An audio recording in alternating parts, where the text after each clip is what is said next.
పవిత్రాత్మ సహవాసము మీ అందరితో ఉండునుగాక. మీ ఆత్మతో నుండునుగాక. ప్రియ సహోదరి సహోదరులారా, మనందరము మన ఆలోచన విధానము, నమ్ముకున్న సిద్ధాంతాలను బట్టి ఈ లోకములో అర్థం చేసుకుంటూ ఉంటాము. మనిషి పట్ల అట్లాగుంటుంది, సృష్టి పట్ల అట్లాగుంటుంది. అదే విధముగా ఇంకా మనకున్నటువంటి కుటుంబ సభ్యులతో పట్ల కూడా అదే ఉంటూ ఉంటుంది. మనము ఎంచుకున్నటువంటి ఆలోచన విధానము, నమ్ముకున్నటువంటి ఏదైనా సరే ఆ విధంగా ఉన్నప్పుడే మనము ఆ విధంగా ఆ కొలమాలను వెళ్ళిపోతూ ఉంటాం. ఈ లోకముతో పరిమితం చేసుకుంటే బాగుంటుంది, కానీ దానినే మనము దేవునికి కూడా వర్తిస్తూ ఉంటాము. ఉదాహరణకు యోన యొక్క ఆలోచన ప్రకారం దేవుడు ఇదిగో నినివే పౌరులను ఆయన శిక్షించాల్సింది. ఎందుకంటే ఆయన వారి యొక్క పాపాలను చూశాడు కాబట్టి వారి యొక్క పాపాలకు ఫలితముగా శిక్ష ఉండాల్సిందే. అది యోహాను యొక్క ఆలోచన విధానము. కానీ దేవుని యొక్క ఆలోచన విధానములో తర్కం ఉండదు, లెక్కలు ఉండవు, మ్యాథమెటిక్స్ ఉండవు. ఇహలోకములో మనము ఆలోచించే విధానముగా ఉండదు. ఎందుకంటే ప్రభు యెషయా ప్రవక్త గ్రంథములో చెబుతూ ఉన్నాడు, ఇదిగో మీ ఆలోచనలు నా ఆలోచనలు ఎట్లా ఉంటాయి అంటే భూమికి ఆకాశానికి ఎంత తేడా ఉందో, ఎంతగా దూరం ఉందో అంత దూరముగా ఉంటాయని ఆ విధంగా ఉంటూ ఉంటాయి. కాబట్టి నేను నమ్ముకున్నది దాన్ని బట్టి దేవుడు, దాన్ని బట్టి మనుషులు ఉండాలని చెప్పేసి అనుకున్నప్పుడు ప్రభు దాన్ని తారుమారు చేస్తూ ఉంటాడు. ఈనాటి మొదటి పట్టణము దాన్ని తారుమారు చేశారు. వివరానికి వెళ్ళేదానికంటే ముందుగా చేసినటువంటి పాపాలు, మరి ముఖ్యముగా దేవునికి మన పట్ల ఉన్నటువంటి భావం ఒకటైతే, దేవుని పట్ల మనకున్నటువంటి భావం ఏ విధముగా, మన ఆలోచన ప్రకారం దేవుడు ఉండాలా లేకపోతే ఆయన ఆలోచన ప్రకారం మనం ఉండగలగాల అని దాని గురించి ప్రశ్న వేసుకుంటూ దానికి విరుద్ధంగా చేసినటువంటి క్రియలను దేవుని ముందు ఒప్పుకుంటూ ప్రభుని క్షమించమని వేడుకుందాము.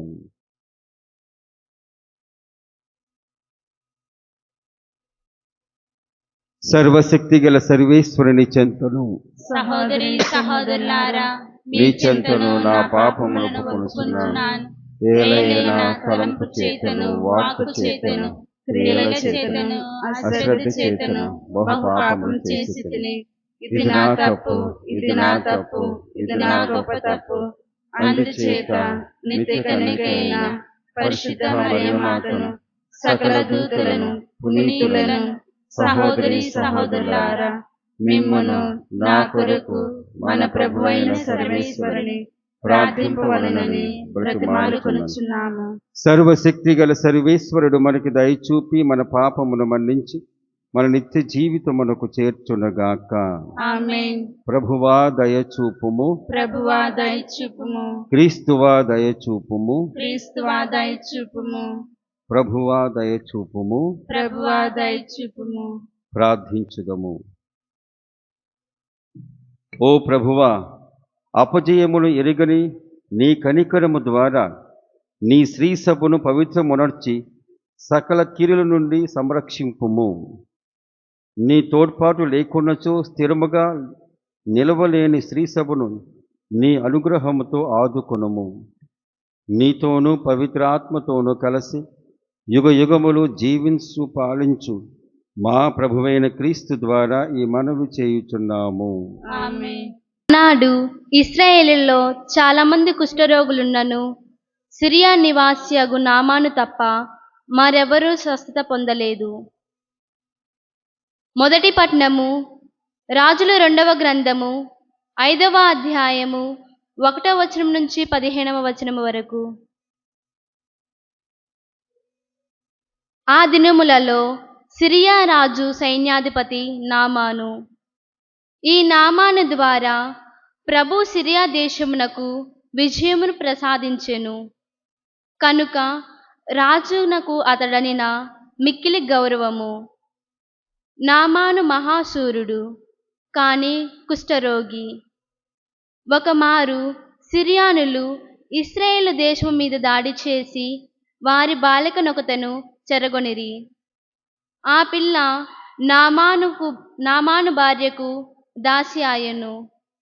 ఆమె ఒకనాడు యాజమానురాలితో, మన యజమానుడు సమర్యాలోని ప్రవక్త వద్దకు వెళ్ళినా ఎంత బాగుండునో, ఆ దైవభక్తుడు మన దొర వ్యాధి నయము చేయును గదా అనెను. నామాను రాజు వద్దకు వెళ్ళి, ఇశ్రాయేలు దేశము నుండి వచ్చిన పనిపిల్ల ఇట్లా పలికినదని విన్నవించెను. రాజు అతనితో, నీవు ఇశ్రాయేలు దేశపు రాజు వద్దకు వెళ్ళుము, నేనతనికి కమ్మ రాసిచ్చేదనని చెప్పెను. కనుక నామాను 30,000 వెండి నాణెములు, 6,000 బంగారు కాసులు, 10 జతల పట్టుబట్టలు కానుకగా తీసుకొని ఇశ్రాయేలు దేశమునకు పయనమై వచ్చి రాజుకు కమ్మనందించెను. దాని యందిట్లున్నది, నా ఉద్యోగి అయిన నామానును ఈ లేఖతో నీ చెంతకు పంపుచున్నాను. నీవతని కుష్ఠము నయము చేయవలసినది. ఇశ్రాయేలు రాజు ఆ జాబు చదివి బట్టలు చించుకొనెను. కొలువుగాండ్రులతో, వింటిరా, సిరియా రాజు నేనతని కుష్ఠము నయము చేయవలనని అనుచున్నాడు. చావును గాని బ్రతుకును గాని కలుగు చేయుటకు నేను దేవుడునా ఏమి? అతడు నాతో జగడము పెట్టుకొనుటకే ఈ పన్నాగం పన్నెనని స్పష్టమగుటలేదా అనెను. కాని రాజు బట్టలు చించుకొనినని విని ఎలీషా అతని వద్దకు కబురు పంపి, నీవు బట్టలు చించుకోనేలా నామానును నా వద్దకు పంపుము. ఇశ్రాయేలు దేశమున ప్రవక్త ఒకడున్నాడని అతడు గుర్తించునని చెప్పెను. నామాను రథములతో గుర్రములతో వెడలి వచ్చి ఎలీషా ఇంటి వద్దట ఆగెను. ఎలీషా అతని వద్దకు సేవకును పంపి, నీవు వెళ్ళి యోర్దాను నదిలో 7 సార్లు స్నానము చేయుము, నీ శరీరమునకు మరలా ఆరోగ్యము చేకూరునని చెప్పించెను. కాని ఆ మాటలు విని నామాను ఉగ్రుడాయెను. అతడు ప్రవక్త వెలుపలికి వచ్చి నా యొదట నిలుచుండి తన దేవునికి ప్రార్థించి కుష్ఠము సోకిన భాగముపై చేయి త్రిప్పి నా వ్యాధి నయము చేయననుకొంటిని. దమస్కా నందలి ఆబానా, ఫరప్పారు నదులు ఈ ఇశ్రాయేల్ నదుల కంటే గొప్పవి కావా? నేను ఆ నదులలో స్నానము చేసి ఆరోగ్యం పొందలేనా అనుచు అచుట నుండి వెడలజొచ్చెను. అప్పుడు సేవకులు అతనిని అడ్డుపడి, అయ్యా, ప్రవక్త నిన్నేదైనా కష్టమైన కార్యము చేయమని ఆజ్ఞాపించిన యొడల నీవు తప్పక చేసుండెడి వాడివే కదా. ఇప్పుడు అతడు చెప్పినట్లే నదిలో స్నానము చేసి శుద్ధి పొంది సులభము కాదా అనిరి. ఆ మాటలు ఆలించి నామాను యోర్దాను నదికి వెళ్ళెను. ప్రవక్త ఆదేశించినట్లే నదిలో 7 సార్లు మునిగి స్నానము చేసెను. వెంటనే అతని శరీరము శుద్ధి పొంది చిన్న బిడ్డ దేహము వలెనాయెను. అంతటా నామాను తన పరిజనులతో ఎలీషా చెంతకు వచ్చి, అయ్యా, ఈ భూమి మీద ఇశ్రాయేలు దేవుడు తప్ప మరి ఒక దేవుడు లేడని నాకిప్పుడు స్పష్టమైనది. నేను నీకొక కానుకను సమర్పించగోరిదను, చిత్తగింపుము అనెను. ఇది ప్రభువు వాక్కు. వందనములు. ప్రత్యుత్తర గీతము 42వ కీర్తన. అందరూ, సజీవ దేవుడవైన నీ కొరకు, సజీవ దేవుడువైన నీ కొరకు నా ఆత్మ ఆరాటపడుచున్నది, నా ఆత్మ ఆరాటపడుచున్నది. నీ దివ్యముఖమును నేనెప్పుడు దర్శింతునా అని, నీ దివ్యముఖమును నేనెప్పుడు దర్శించునానని తపించుచున్నది. తప్పించుచున్నది. ప్రభు, సెలయేటి నీటి కొరకు దప్పికగొనిన దిప్పు వలె నా హృదయము నీ కొరకు తప్పించుచున్నది. అందరూ, సజీవ దేవుడవైన నీ కొరకు, సజీవ దేవుడువైన నీ కొరకు నా ఆత్మ ఆరాటపడుచున్నది. నా ఆత్మ ఆరాటపడుచున్నది. నీ దివ్యముఖమును నేనెప్పుడు దర్శింతునా అని, నీ దివ్యముఖమును నేనెప్పుడు దర్శించునానని తపించుచున్నది. తప్పించుచున్నది. సజీవ దేవుడవైన నీ కొరకు నా ఆత్మ ఆరాటపడుచున్నది. నీ దివ్యముఖమును నేనెప్పుడు దర్శింతునా అని తప్పించుచున్నది. అందరూ సజీవ దేవుడవైన నీ కొరకు సజీవ దేవుడవైన నీ కొరకు నా ఆత్మ ఆరాటపడుచున్నది. నా ఆత్మ ఆరాటపడుచున్నది. నీ దివ్యముఖమును నేనెప్పుడు దర్శింతునా అని నీ దివ్యముఖమును నేనెప్పుడు దర్శించున్నానని తప్పించుచున్నది. తప్పించుచున్నది. నీ వెలుగును నీ సత్యమును ఇచ్చుటకు పంపుము. అవి నాకు దారి చూపుచు నీ పరిశుద్ధ పర్వతమునకు నీ నివాస స్థలమైన దేవాలయమునకు నన్ను తోడుకొని పోవును గాక. అందరూ సజీవ దేవుడవైన నీ కొరకు సజీవ దేవుడవైన నీ కొరకు నా ఆత్మ ఆరాటపడుచున్నది. నా ఆత్మ ఆరాటపడుచున్నది. నీ దివ్యముఖమును నేనెప్పుడు దర్శింతునా అని నీ దివ్యముఖమును నేనెప్పుడు దర్శించున్నానని తప్పించుచున్నది. తప్పించుచున్నది. అప్పుడు దేవా, నేను నీ బలిపీఠము వద్దకు వత్తును. నాకు పరమానందము వసుగువాడవు నీవే. నా దేవుడవైన ప్రభు, నేను తంతివాద్రములు మీటుచు నిన్ను కీర్తింతును. అందరూ సజీవ దేవుడవైన నీ కొరకు సజీవ దేవుడవైన నీ కొరకు నా ఆత్మ ఆరాటపడుచున్నది. నా ఆత్మ ఆరాటపడుచున్నది. నీ దివ్యముఖమును నేనెప్పుడు దర్శింతునా అని నీ దివ్యముఖమును నేనెప్పుడు దర్శించున్నానని తప్పించుచున్నది. తప్పించుచున్నది. సువిశేషమునకు ముందు వచనము. నేను ప్రభువు కొరకు ఆశతో వేచియున్నాను. నేను ఆయన వాగ్దానములు నమ్మితిని. ఏలైనా ఆయన దయగలవాడు, సమృద్ధిగా రక్షణను పొందువాడు, వసగువాడు. మీతో ఉండునుగాక. మీ ఆత్మతో నుండునుగాక. పునీత లూకా రాసిన పవిత్ర సువిశేషములోని భాగము ప్రభువా మీకు మహిమ కలుగునుగాక. 4వ అధ్యాయము. లూకా శుభవార్త 4వ అధ్యాయము 24వ వచనము నుండి 30వ వచనము వరకు.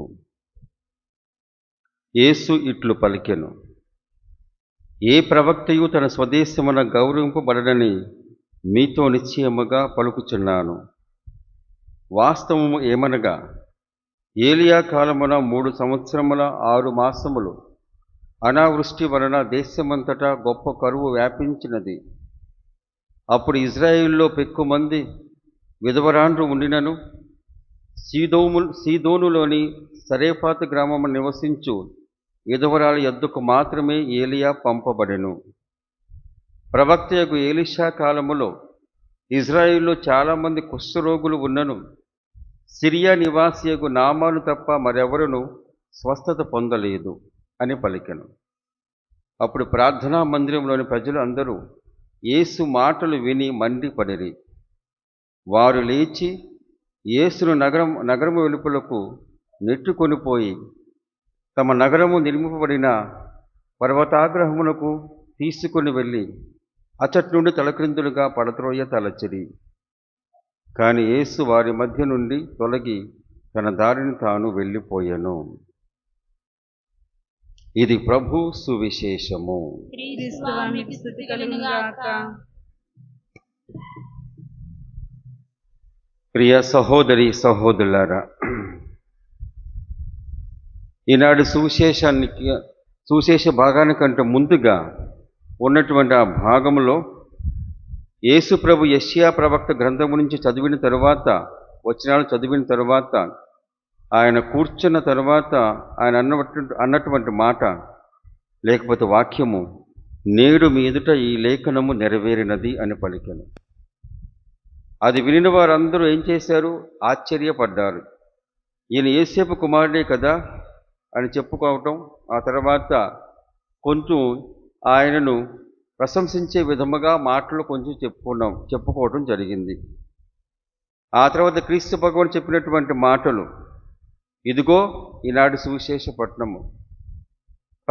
ఏలియా ప్రవక్త ఉన్న కాలములో ఈ సెరఫాతు గ్రామంలో ఉన్న విధవరాండ్రా, అట్లాగే ఎలీషా కాలములో కుష్ఠరోగి అయినటువంటి నామాను, ఈయన సిరియా దేశస్థుడు, ఆయనకు మాత్రమే స్వస్థత కలిగింది అని చెప్పేసి ఆయన అనేసరికి అందరూ దాన్ని విన్న తర్వాత మండిపడ్డారు, కోపపడ్డారు. ఏంటి ఈయన ఈ విధంగా మాట్లాడుతున్నాడని. కాబట్టి ఒకే సమయంలో ఆయన పట్ల ప్రశంసాభావం, మరొకటి కొన్ని క్షణాల్లో కొన్ని వచనాల తర్వాత ఆయన పట్ల కోపభావం అనేటువంటిది. ఏ ప్రవక్త అయినా సరే, లేకపోతే ఇంకా ఎక్కడైనా సరే, మరి ముఖ్యముగా విశ్వాసానికి సంబంధించిన ఏదైనా సరే మనకు అనుకూలముగా ఉన్నప్పుడే మనము దాని ప్రకారంగా వెళ్ళిపోతూ ఉంటాము. మనకు ప్రతికూలంగా ఉందనుకోండి, వచనము కానీ లేకపోతే పరిస్థితి కానీ ఉందనుకోండి, ఏమవుతుంది? ఆ సమయంలో ఆ ప్రతికూలానికి తగ్గట్టుగా మన యొక్క స్పందన ఉంటూ ఉంటుంది. ఈ లోకములో పర్వాలేదు, ఉపోద్ఘాతములో చెప్పినట్లుగా ఈ లోకములో మన ప్రకారం మనుషులు ఉండవచ్చు, ఉండకపోవచ్చు. మనం ఏం చేస్తామంటే మనకున్నటువంటి మనుషులను బట్టి, మనకు అనుకూలంగా ఉన్న మనుషులను బట్టి మనము కూడా ఉంటూ ఉంటాం, వాళ్ళతోనే ఉంటూ ఉంటాం. ప్రతికూలంగా ఉండే మనుషులతో మనం ఉండటానికి ఇష్టపడము కూడా. ఆ విధముగా మానవ యొక్క సంబంధంలో ఇది ఏర్పాటు అవుతూ ఉంటుంది, ప్రతి ఒక్కరిలో ఇది ఏర్పాటు అవుతుంది. కానీ అదే ఏర్పాటు, అదే ఆలోచన విధానం దేవుని పట్ల కూడా ఉంటే అది వేరుగా ఉంటుంది. ప్రియ సహోదరి సహోదరులారా, దేవుడు మనకిష్టమైనట్లుగా స్పందించడు. ఆయనలో తర్కము లేదు, లాజిక్ లేదు. ఆయన లాజిక్ పాటించడు. అట్లాగే ఆయన మన యొక్క ఆలోచన విధానం ప్రకారం వెళ్ళడు. ఆ తర్వాత ఆయన మ్యాథమెటిక్స్ ఆయనేమి అనుసరించడు.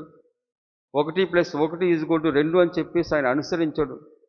ఆ తర్వాత ఇంకా మనకున్న సబ్జెక్ట్స్ ఏదైనా సరే, వ్యాకరణము కానీ, ఆ తర్వాత ఫిజిక్స్ కానీ ఏదైనా సరే అది అనుసరించడు.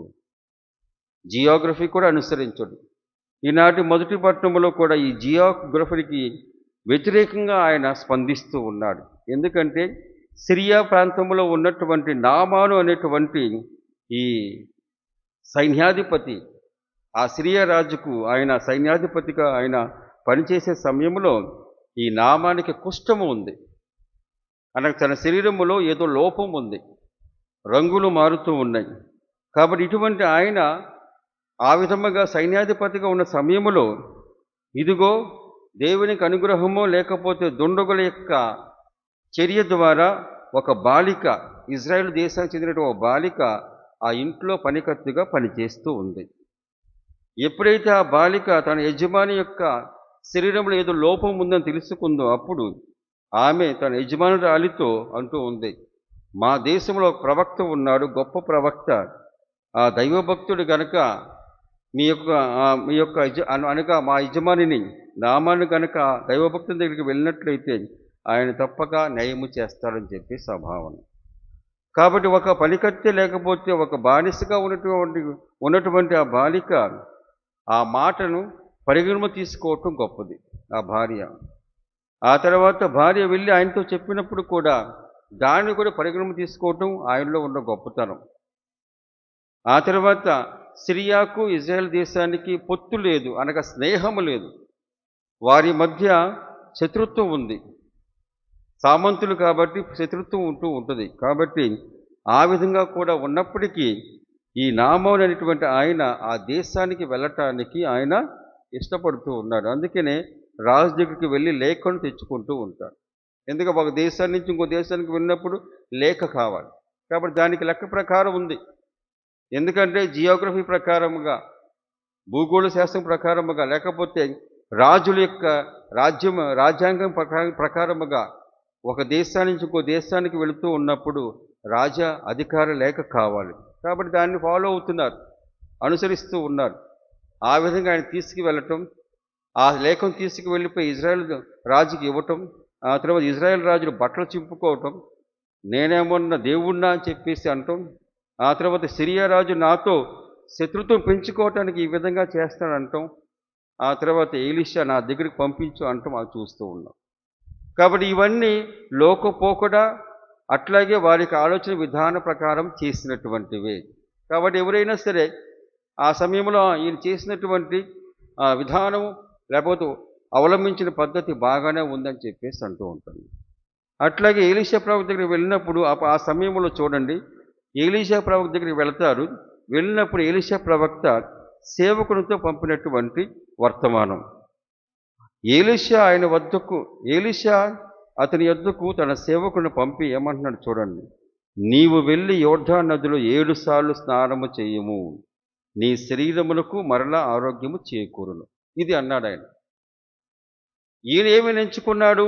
నామాను సైన్యాధిపతి కాబట్టి, గొప్ప అధికారంలో ఉన్నాడు కాబట్టి ఈయనేమనుకున్నాడు? కానీ ఆ మాటలు విని నామాను ఉగ్రుడయ్యను.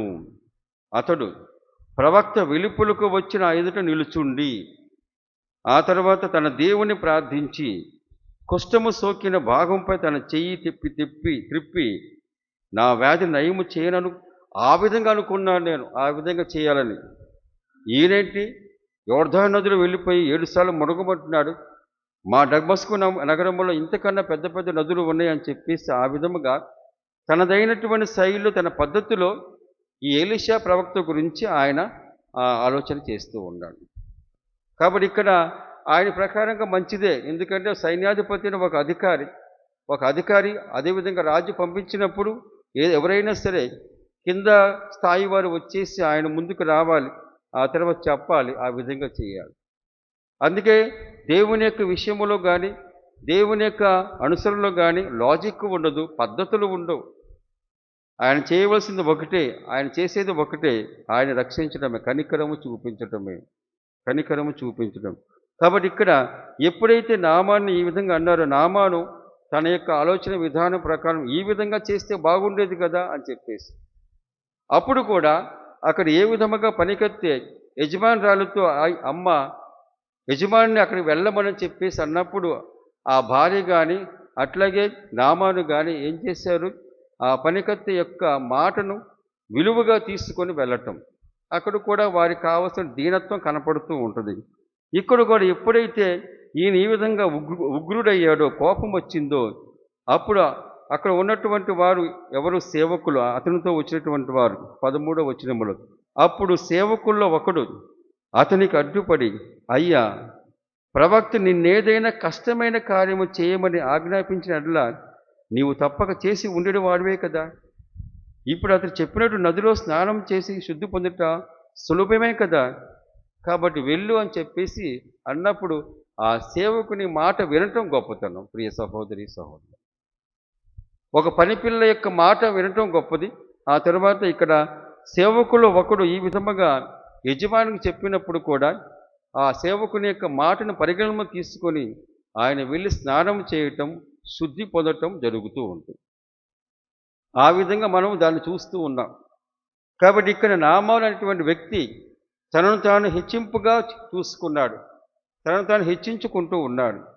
కానీ నామనేటువంటి వ్యక్తి ఎప్పుడైతే తనను తాను తగ్గించుకున్నాడో అప్పుడు ఆయన శుద్ధి పొందటం చూస్తూ ఉన్నాం. ఆయన వెంటనే స్నానం చేయటం ద్వారా తన శరీరము శుద్ధి పొంది పసిబిడ్డ దేహము వలె అయ్యను. ఎప్పుడైతే అద్భుతం చేశారో దేవుడు, అప్పుడు ఆయన అంటున్నాడు, అయ్యా, ఈ భూమి మీద ఇజ్రాయేల్ దేవుడు తప్ప మరి యొక్క దేవుడు లేడని నాకిప్పుడు స్పష్టమైనది. మరి యొక్క దేవుడు అని చెప్పేసి అంటూ ఉన్నాడు. మరి యొక్క దేవుడు లేడు. కాబట్టి అక్కడ నామాను యొక్క కుష్టము ఒక శరీరములో లోపము. ఆ శరీరము లోపము తగ్గించుకోవటానిగా నామాను పయనమైపోవటం, ఆ తర్వాత తనదైన శైలిలో ఆలోచన చేయటం, ఆ తర్వాత దీన స్వభావముతో ఆయన ఎలీషా ప్రవక్త యొక్క మాట వినటం, ఆ తర్వాత శుద్ధి పొందటం. ఎప్పుడైతే శుద్ధి పొందాడో శరీరము అనేటువంటి ఒక అంతస్తు నుంచి ఆయన ఈ ఆధ్యాత్మిక అనే అంతస్తుకు పయనమైపోతూ ఉన్నాడు. అందుకే అన్నాడు, ఇదిగో ఇజ్రాయేల్ దేవుడు తప్ప మరి యొక్క దేవుడు లేడు, గొప్ప దేవుడు లేడు అని చెప్పేసి ఆ విధంగా పలికి వెళ్ళిపోవటం చూస్తూ ఉంటాం. ఇంకా కథ ఉంది, కాకపోతే ఈనాటి మొదటి పట్టణం అంతవరకే ఉంది. కాబట్టి ఈ విధముగా ఈ భూమి మీద ఇజ్రాయేల్ దేవుడు తప్ప మరి యొక్క దేవుడు లేరని నాకు ఇప్పుడు స్పష్టమైనది. ఇది నామాను యొక్క సాక్ష్యము, లేకపోతే నామాను యొక్క విధానం. ముందుగా ఆయన తను తాను ఇదిగో ఇట్లా ఉండాలని చెప్పేసి అనుకున్నాడు. కానీ తర్వాత ఎలీషా ప్రవక్త యొక్క మాట వినటానికి ఆయన సుముఖత చూపిన తర్వాత అప్పుడు తన శరీరములో గొప్ప అద్భుతం, అట్లాగే మనస్సులో కూడా ఆత్మలో కూడా గొప్ప అద్భుతం. ఈయనే గొప్ప దేవుడు. దేవుడు సులభతరమైనటువంటి పద్ధతుల్ని మనకి ఇస్తూ ఉంటారు. కష్టతరమైన పద్ధతులు మనకి ఎవరు? ఎందుకంటే పౌలు గారు చెప్పినట్లుగా ఇదిగో మనకు మించినటువంటి, మన స్తోమతకు మించినటువంటి పనిని దేవుడు చేయమనడు. మన పరిధిలో ఉన్నటువంటిదే ఆయన కృపా సహాయమున చేసే విధముగా మనల్ని బలపరుస్తూ ఉంటాడు ప్రియ సహోదరి సహోదరులారా. కాబట్టి ఇటువంటి నామాల యొక్క ఉదాహరణ తీసుకువచ్చినప్పుడు వారికి మండింది, లేకపోతే కోపంతో వాళ్ళు యేసు ప్రభునిపై మండిపడిరి, చంపటానికి చూస్తూ ఉన్నాడు. ప్రభువు ఏం చేశాడు? ఆయన వారి మధ్య నుండి తొలగిపోవటం చూస్తూ ఉన్నారు. వారి మధ్య నుంచి అక్కడ ఈ నజరేతు నగరంలో ఉన్న ప్రజలు వారు దీన స్వభావంతో యేసు ప్రభు యొక్క మాటలో ఉన్న అంతరార్థాన్ని తెలుసుకోలేకపోయారు. ఎందుకంటే దేవుని యొక్క వాక్యము కానీ దేవుని కృప కానీ కేవలం ఒక ప్రదేశానికే, లేకపోతే ఒక వర్గానికే, లేకపోతే కథోలిక ప్రజలకు మాత్రమే, లేకపోతే ఫలానా శాఖలో ఉన్నవారికే అని చెప్పేసి అది లేదు. దేవుని యొక్క పరిధి ఆయన దానికి పరిమితం లేదు. ఆయన ఎక్కడైనా వెళ్ళిపోతాం. ఎందుకంటే ఈ సృష్టి ఆయనది. కాబట్టి ఆయనకు భూగోళం అక్కర్లేదు, ఫిజిక్స్ అవసరం లేదు, కెమిస్ట్రీ అవసరం లేదు, తర్కం అవసరం లేదు, అట్లాగే మ్యాథమెటిక్స్ కూడా అవసరం లేదు. మనం అనుకుంటూ ఉంటాం, ఎవరైనా సరే మనకు అనుకున్నట్లుగా ప్రవర్తించకపోతే మనం వారిని ఆ విధంగా ఉంటూ ఉంటాం, వారిని ఒకసారి విమర్శిస్తూ ఉంటాం. ఆ విధంగా విమర్శన ఎందుకని? ఇదిగో మనం నమ్ముకున్న దాని ప్రకారం వాళ్ళు ఉండకపోతే ఇది జరుగుతూ ఉంటుంది. కాబట్టి నా జీవితంలో జరిగేటువంటి విషయాల గురించి చెప్తూ ఉన్నాను. ఆ విధముగా అనుకుంటూ ఉంటాను. నేను కూడా లెక్కలంటే బాగా ఇష్టం, ఫిజిక్స్ సూత్రాలంటే బాగా ఇష్టం. కానీ ఆ విధముగా విచారణలో కానీ ప్రజలతో కానీ ఉన్నప్పుడు ఆ విధమైనటువంటి అవలంబన ఏమో ఆ విధంగా మనము అవన్నీ వర్తించే విధంగా చేసుకున్నాం అనుకోండి, మనము దేవుని పట్ల ఉన్నటువంటి భావానికి వ్యతిరేకంగా ఉన్నట్లే. ఎందుకంటే ఆయనకు తర్కం ఉండదు. మనము నేర్చుకున్నటువంటివి మనం క్రమపరచుకోవటానికి, అంతేగాని అందరినీ క్రమపరచటానికి కాదు. క్రమపరిచేటువంటి వారు దేవుడు ఉంటూ ఉంటాడు, ఆయన ఉంటూ ఉంటాడు. మనము అందరూ మన ప్రకారం క్రమపరచబడాలని చెప్పేసి ఆ ఉద్దేశం ఉన్నప్పుడు వేరుగా ఉంటుంది ప్రియ సహోదరి సహోదరులు. కాబట్టి ఈ విధంగా ఆలోచన చేసుకుంటూ ఈనాటి సువిశేషము, అట్లాగే మరి ముఖ్యంగా మొదటి పట్టణంలో నామాను ఆయన అవలంబించినటువంటి దీన స్వభావం చివర నెమ్మదిగా తన యొక్క అహంకారాన్ని ఎప్పుడైతే వదిలివేశాడో అప్పుడే తన యొక్క శరీరంలో గొప్ప అద్భుతం జరిగింది. కాబట్టి ఆ విధమైన దీన స్వభావం కలిగి ఉండటానికి గాను మనకు కావలసినటువంటి వరములు దయచేయమని, దైవ బలమును దయచేయమని కృతజ్ఞతాపూర్వకముతో దేవుణ్ణి ప్రార్థించుకుందాము.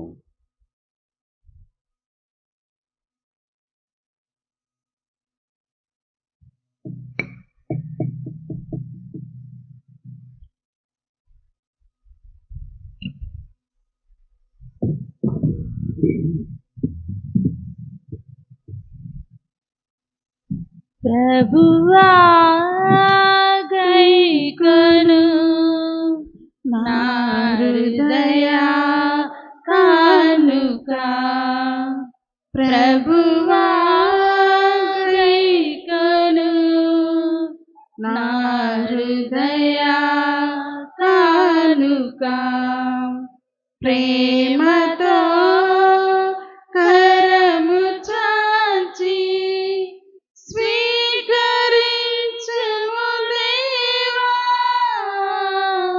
ప్రభువా గైకొను మా హృదయ కానుక, ప్రియమున మమ్ముల పిలిచావు, నీ శిష్యులుగా మలిచావు, ప్రియమున మమ్ముల పిలిచావు, నీ శిష్యులుగా మలిచావు, నీతి స్వరూపా శ్రీ యేసా, నీతి స్వరూపా శ్రీ యేసా, గైకొని మమ్ముల దీవించు, గైకొని మమ్ముల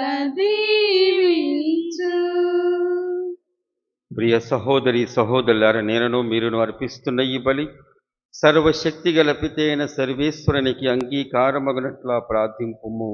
ప్రభు తన నామస్తుతి మహిమ కొరకును మన ప్రయోజనము కొరకును తన పవిత్ర శ్రీ సభ ప్రయోజనము కొరకును నీ కర్మల ద్వారా ఈ బలిని స్వీకరింతునుగాక. ప్రార్థించుదము. ఓ ప్రభువా, నీ పూజలు చేయు మేము ఈ కానుకలను నీ పవిత్ర పాదముల వద్ద సమర్పించుచున్నాము. అవి మాకు రక్షణదాయక దివ్య సంస్కారముగా రూపొంది మమ్ము శాశ్వత జీవనమునకు అర్హులను చేయునుగాక. మా ప్రభువైన క్రీస్తు ద్వారా ఈ మనవి చేయుచున్నాము. ఆమేన్. ప్రభువు మీతో ఉండునుగాక. మీ ఆత్మతో నుందురుగాక. మీ మనస్సులను ఉన్నతమునకు త్రిప్పుము. ప్రభు వైపు త్రిప్పి ఉన్నాము. మన దేవుడైన ప్రభువునకు కృతజ్ఞత తెలుపుదము. కృతజ్ఞత తెలుపుట యుక్తము, న్యాయము. ప్రభువైన దేవ, పావన పిత, సర్వశక్తిగల నిత్య సర్వేశ్వర, మేము ఎల్లప్పుడూ ఇచ్చోటను నీకు కృతజ్ఞతావందనములు చెల్లించుట యుక్తము, న్యాయము, ధర్మము, రక్షణదాయకము. ఏలైనా మేము నిగ్రహముగా జీవిస్తూ నీకు కృతజ్ఞత తెలపవలనని నీవు చిత్తగించితివి. ఈ విధముగా పాపపూరితమైన మాలోని అహంభావమును విడనాడి నీవు మమ్మ కనికరముతో ఆదరించినట్లే మేము కూడా నిన్ను పోలి అవసరములో ఉన్న పేదలను, బాధితులను జాలితో ఆచరింపగలుగుదుము. కావున అగణిత దూతలతో ఏకమై మేము స్తుతిగీతములతో నిన్ను ఘనపరచుట ఎట్లనగా, దళాధిపతి అయిన సర్వేశ్వరుడు పవిత్రుడు, పవిత్రుడు, పవిత్రుడు, పరలోకమును భూలోకమును నీ మహిమతో నిండి ఉన్నవి. మహోన్నతమున హోసన్నా. ప్రభు నామమున వేంచే వారు ధన్యులు. మహోన్నతమున హోసన్నా. ఓ ప్రభువా, నీవు నిక్కముగా పవిత్రుడవు, సర్వ పవిత్రతకు ఊటయు నీవే. కనుక నీ పవిత్రాత్మ ద్వారా ఈ కానుకలను పరిశుద్ధపరచ బ్రతిమాలుచున్నాము. ఈ విధము నీవి మా కొరకు మా ప్రభువైన యేసుక్రీస్తు శరీర రక్తములు అగునుగాక. అతడు శిలువ శ్రమలకు తనను తాను ఇష్టపూర్తిగా అప్పగించుకొనినప్పుడు అప్పమునందుకొని నీకు కృతజ్ఞతావందనములు చెప్పి స్తుతించి త్రుంచి శిష్యులకిచ్చుచు ఇట్లు అనెను, మీరందరూ దీనిని తీసుకొని భుజింపుము. ఏలైనా ఇది మీ కొరకు అప్పగింపబడనున్న నా శరీరము.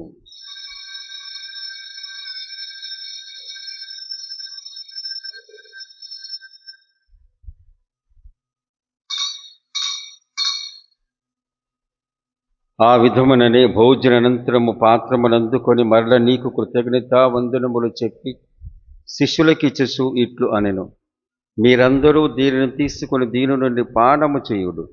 ఏలైనా ఇది నూతన నిత్య నిబంధన యొక్క నా రక్తపు పాత్రము. ఇది మీ కొరకును అనేకుల కొరకున పాప పరిహారములకే ధారవోయబడును. దీనిని నా జ్ఞాపకార్థము చేయుడు.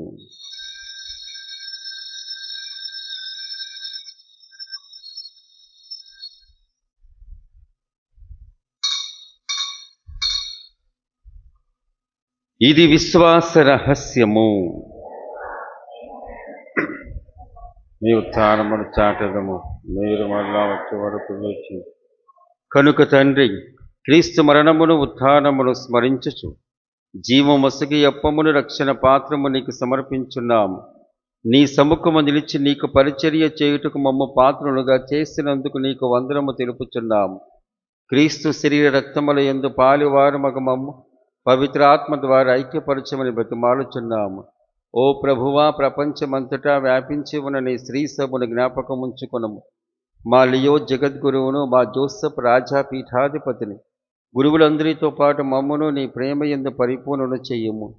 ఉత్థానమగుదమని నమ్మికతో చనిపోయిన మా సహోదరులను నీ కనికరమందు చనిపోయిన వారందరినీ జ్ఞాపకముంచుకొనము. వారిని దివ్య ప్రకాశమునికి చేర్చుకొనము. మా అందరిపై దయ చూపి దేవుని కన్యతలిగు మరియమాతతోను, పునీత యోసేపు గారితోను, పునీత అపోస్తలులతోను, ఆది నుండి నీకు సేవ చేసిన పుణ్యాత్మలందరితోను మాకు నిత్య జీవితములో భాగములు దయచేయము. అప్పుడు వారితో కలిసి మేము నీ కుమారుడు యేసుక్రీస్తు ద్వారా నిన్ను స్తుతించి మహిమపరచుదము. క్రీస్తు ద్వారా, క్రీస్తుతో, క్రీస్తునందు సర్వశక్తిగల పితైన సర్వేశ్వర పవిత్రాత్మతో ఏకమయుండు నీకు యుగ యుగములు గౌరవ మహిమలు కలుగునుగాక. మన రక్షకుడిచ్చిన పరమోపదేశమును అనుసరించి ప్రార్థింప సాహసింతము. పరలోకమందున్న మా తండ్రి, మీ నామము పూజించబడునుగాక, మీ రాజ్యము వచ్చునుగాక, మీ చిత్తము పరలోకమందు నెరవేరునట్లు భూలోకమందు నెరవేరునుగాక. నానాటికి కావలసిన మా ఆహారము మాకు నీటికి అనుగ్రహింపుము. మా యొక్క అప్పుబడిన వారిని మేము మన్నించినట్లు మా అప్పులను మీరు మన్నింపుము. మమ్ము శోధన యందు ప్రవేశింపనివ్వక కీడుల నుండి మమ్ము రక్షింపుము. ప్రభువా, అన్ని కీడుల నుండి మమ్ము రక్షింపుము. మా ఈ రోజుల్లో శాంతిని ప్రసాదింపుము. నీ దయానుగ్రహం వలన పాపము నుండి మమ్ము విముక్తులను చేసి అన్ని కలతల నుండి సర్వదా కాపాడుము. మేము మోక్షానందమును మా రక్షకుడైన యేసుక్రీస్తు ఆగమమును నిరీక్షించుచుందుము. ఏలైనా నిరంతరము మీదే రాజ్యము, మీదే అధికారము, మీదే మహిమ. శాంతిని మీకు అనుగ్రహించున్నాను, నా శాంతిని మీకు ఇస్తున్నాను అని నీ అపోస్తలులతో వచించిన ప్రభువైన యేసువా, మా పాపము లెక్కింపక నీ శ్రీ సభ విశ్వాసమును వీక్షింపుము. నీ చిత్త ప్రకారము నీ సభకు శాంతిని ఐక్యం అనుగ్రహింపుము. యుగ యుగములు జీవించు పరిపాలించు ప్రభువా, ఆమేన్. ప్రభుని శాంతి ఎల్లప్పుడూ మీ అందరితో ఉండునుగాక. మీ ఆత్మతో నుందురుగాక. ఒకరికొకరు సమాధానము తెలుపుకుందుము.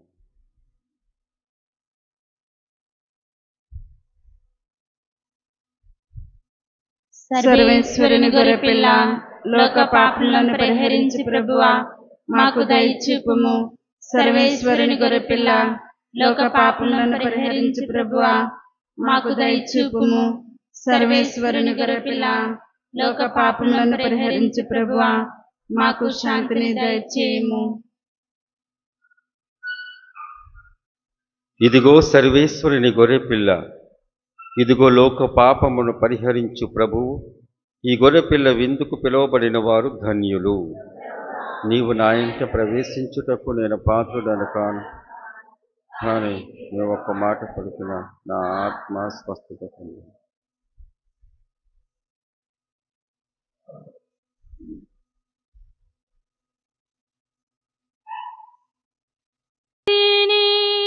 నాలో నిలుపరమ్ము నా ప్రభు, నా గృహమందున వాసము చేయగా పాదము మోపరావో ప్రభు. నిర్మలమైన సన్నిధిలో నా ఎల్ల కాలము ఉండాలని కన్నులలో నది దివ్య రూపం కంటి పాపలా మెలగాలని. నిర్మలమైన సన్నిధిలో నా ఎల్ల కాలము ఉండాలని కన్నులలో నది దివ్య రూపం కంటి పాపలా మెలగాలని. అందసమందున అదృశ్యంబుగా కొలువైయున్న నాదు దైవమా, మందసమందున అదృశ్యంబుగా కొలువైయున్న నాదు దైవమా. జీవితమంతా నీ సన్నిధిని నాలో నిలువరమ్ము నా ప్రభు. నా గృహమందున వాసము చేయగా పాదము మోపరావో ప్రభు. హృదయమనుడు తలుపు వద్ద నిలబడి నివెతటవని కన్నుల నిండా నిరక కోసం నిరీక్షించి నీ ఉన్నానని. హృదయమనుడు తలుపు వద్ద నిలబడి నివెతటవని కన్నుల నిండా నిరక కోసం నిరీక్షించి నీ ఉన్నానని. అంతయు తెలిసిన అతిథిగా రావయ్యా, అభయమునిచ్చి నన్ను బ్రోవగా. అంతయు తెలిసిన అతిథిగా పునీత ఇన్యాన్స్ వారు చేసిన జపము. క్రీస్తుని ఆత్మమా, నన్ను పరిశుద్ధపరచండి. క్రీస్తుని శరీరమా, నన్ను రక్షించండి. క్రీస్తుని రక్తమా, నాకు తృప్తి కలిగినట్లు చేయగలిగించండి. క్రీస్తుని ప్రక్కల నుండి కారిపడిన నీళ్ళ, నన్ను కడగండి. క్రీస్తు అనుభవించిన కష్టమా, నాకు ధైర్యం కలిగినట్లు చేయండి. ఓ మంచి జేసువా, నా ప్రార్థన ఆలకించండి. మీ గాయముల లోపల నన్ను దాచుకొనండి. నేను మిమ్ము ఎడబాయినట్లు చేయకండి. దుష్ట శత్రువుల చేతిలో దొరకకుండా నన్ను కాపాడండి. నా మరణ సమయమందు మీరు నన్ను పిలుచుకొనండి. నన్ను మీ సన్నిధికి రాచేయండి. అప్పుడు మీ పునీతులతో కూడా ముగింపు లేని కాలము నేను మిమ్ము స్తుతింతునుగాక. పరిపూర్ణ ఫలము గల జపము. మహామధురంతో నిండిన మంచి జేసువా, దాసుడైన నేను దేవవారి సంఘంలో మోకాళ్ళ మీద నిలిచి సాష్టాంగపడి నా చేతులను నా కాళ్ళను తొలిచి ఉన్నారు, నా ఎముకలన్నీ ఇచ్చినారు అని దేవవారి గురించి పూర్వకాలమందు దావీదు దీర్ఘదర్శి వచ్చిన దానిని నేను జ్ఞాపకపరుచుకొని దేవుని వారి యొక్క 5 గాయములను మికిలి బట్టి పట్టుదలతోను దుఃఖముతోను నా అంతరంగమును విచారించి తలంపు చేదానించుడు. ఈ సమయమందు దృఢమైన విశ్వాసము, నమ్మిక, దైవ ప్రేమ అనుడు సుకృత పుణ్యములను నా పాపముల మీద నిజమైన మనస్తాపమును వారిని దిద్దుకొన మికిలి దృఢమైన ప్రతిజ్ఞను నా హృదయమునందు ముద్రింపవలెనని నా మంచి యేసువా దేవుని వారిని నా ఆత్మీక మేలైన ఆశకాంక్షతో బ్రతిమాలి ప్రార్థించున్నాను స్వామి. ఆమేన్. ప్రార్థించుదము. ప్రభువా, మేము భుజించిన దివ్యాహారము మాకు ఆత్మశుద్ధిని దయచేయునుగాక. ఈ పవిత్ర భోజనం మమ్ము సమైక్యపరచి మా మధ్య శాంతి సమాధానములు నెలకొల్పునుగాక. మా ప్రభువైన క్రీస్తు ద్వారా ఈ మనవి చేయుచున్నాము. ఆమేన్. ప్రభువు మీతో ఉండునుగాక. మీ ఆత్మతో నుండునుగాక. సర్వశక్తి గల సర్వేశ్వరుడు పితా, పుత్ర, పవిత్రాత్మ మిమ్మందరిని ఆశీర్వదించి కాపాడునుగాక. ఆమేన్. పూజ సమాప్తమైనది. సమాధానముతో వెళ్ళి క్రీస్తుని ప్రేమలో జీవించండి. సర్వేశ్వరునికి సిలువదారి వ్రేలాడితివా నా యేసయ్యా, కలువరి గిరిలో సిలువదారి వ్రేలాడితివా నా యేసయ్యా, అన్యాయపు తీర్పు నంది ఘోరమైన శిక్షను ద్వేషాగ్ని జ్వాలలో దోషివై నిలిచావా, అన్యాయపు తీర్పు నంది ఘోరమైన శిక్షను ద్వేషాగ్ని జ్వాలలో దోషివై నిలిచావా, నా దోష క్రియలకై సిలువలు బలి అయితివా, నా దోష క్రియలకై సిలువలు బలి అయితివా, నా ప్రాణ క్రయధనముతో రక్షించితివా, నీ ప్రాణ క్రయధనముతో రక్షించితివా,